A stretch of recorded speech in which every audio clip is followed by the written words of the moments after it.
Hello all, welcome to cricket. World cup ఓటమి అనంతరం Pakistan టీంకు online coaching చేసిన మికీ ఆర్థర్ను కోచ్ పదవి నుంచి తప్పించింది. తర్వాత జరిగిన ఆస్ట్రేలియాతో టెస్ట్ సిరీస్కు మరియు న్యూజిలాండ్తో జరిగిన T20 సిరీస్కి పాకిస్తాన్ ప్లేయర్ మహమ్మద్ హఫీజ్ను కోచ్గా నియమించారు. కానీ పాకిస్తాన్ ఆస్ట్రేలియాతో జరిగిన సిరీస్లో 3-0తో చిత్తుగా ఓడిపోవడంతో, న్యూజిలాండ్తో జరిగిన T20 సిరీస్ను 4-1తో కోల్పోవడంతో ఇంటా బయట అబాసు పాలయ్యారు. PSL సక్సెస్ఫుల్గా నిర్వహిస్తున్నట్టు భావించిన PCB కనీసం ఇండియాలో నిర్వహించిన WPL సక్సెస్ అయినట్టుగా కూడా కాలేదు.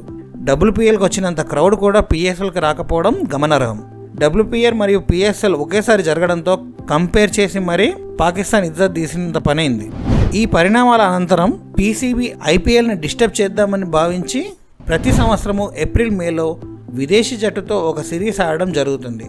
అక్కడ కూడా వాళ్ళ ప్లానింగ్ బెడిసి కొట్టి ఆ టోర్నమెంట్కి మెయిన్ ప్లేయర్ని కాకుండా మొత్తం కొత్త ప్లేయర్స్ని, IPL ఆడని ప్లేయర్లని ఆయా బోర్డులు పంపించడంతో PCB ప్లాన్ ఫెయిల్ అవుతూ వస్తుంది. ఆ ప్లాన్లో భాగంగానే ఈ సంవత్సరం కూడా ఏప్రిల్ 18 నుండి న్యూజిలాండ్తో 5 T20 ఇంటర్నేషనల్ మ్యాచెస్ సిరీస్ని ఆడడానికి PCB సిద్ధమైంది.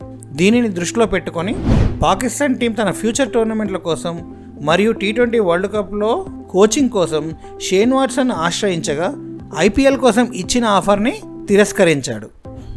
షేన్ వాట్సన్కు కోచింగ్ కోసం PCB ఎప్పుడూ లేనంతగా $1 మిలియన్ ఆఫర్ చేసింది. PCB ఇక్కడ ఇండియా కోచ్ ద్రవిడ్ కంటే ఎక్కువగా ఇచ్చి పాకిస్తాన్ క్రికెట్ బోర్డు అనేది బీద బోర్డు కాదని, ధనవంతుల బోర్డు అని ప్రూవ్ చేయడానికి ట్రై చేశారు. కానీ అది కాస్త బెడిసి కొట్టింది. షేన్ వాట్సన్ ఆఫర్ రిజెక్ట్ చేయడానికి కారణాలు ముఖ్యంగా చూస్తే పాకిస్తాన్ కోచ్ పదవి అంటే పరువుతో పాటు ప్రాణాలు కూడా పణంగా పెట్టాల్సిందే. 2007 వరల్డ్ కప్ అనంతరం జరిగిన ఉదాంతం ఒక మంచి ఉదాహరణ. కోచ్ పదవి చేపట్టేటప్పుడు పొగడ్తలతో ముంచెత్తే అభిమానులు మరియు క్రికెట్ బోర్డు రిజల్ట్ తేడా కొడితే దారుణంగా అవమానకర రీతిలో తప్పిస్తారు. దానికి మికీ ఆర్థర్ మరియు మహమ్మద్ హఫీజ్లే ఉదాహరణ. మొత్తం మీద షేన్ వాట్సన్ IPL కారణం చెప్పకపోయినా తన 10 ఏళ్ల కిడ్స్ని కారణంగా చూపించి కోచ్ పదవిని ఇష్టం లేదని విముఖత వ్యక్తం చేసిండు. BCCIతో పోటీ పడుతున్నట్టుగా బిల్డప్ ఇద్దామని భావించిన PCB తన పరువు తానే తీసుకున్నంత పని అయింది.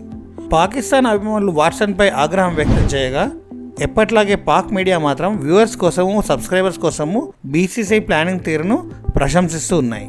ఇప్పటికైనా PCB BCCIతో కంపేర్ చేయడం మానేసి క్రికెట్ ఫ్యూచర్పై ఫోకస్ చేసుకోవడం ఉత్తమం. ఈ వీడియోలోని కంటెంట్ కనుక నచ్చితే వీడియో లైక్ చేసి మా ఛానల్ని సబ్స్క్రైబ్ చేసుకోండి. నోటిఫికేషన్ కోసం పక్కనే ఉన్న గంటను ప్రెస్ చేయండి. Don't forget to like, share and subscribe. Thank you. జై హింద్.